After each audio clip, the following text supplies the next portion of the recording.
Okay, I don't know where it turned off, but I added some flat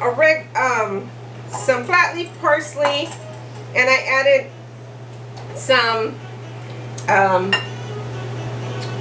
bay leaf and some arugula that I had, and it was kind of wilted, and I decided I'm going to use it.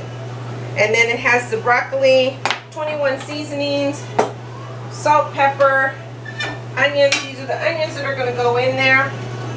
Onions and the cremini mushrooms sauteed in the extra virgin olive oil, and also grapeseed.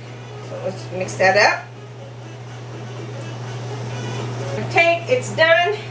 It's been in there for 10 minutes. Okay, and I'm going to take my beans out like that. Okay, and now I'm just going to gently pour that in there, the filling.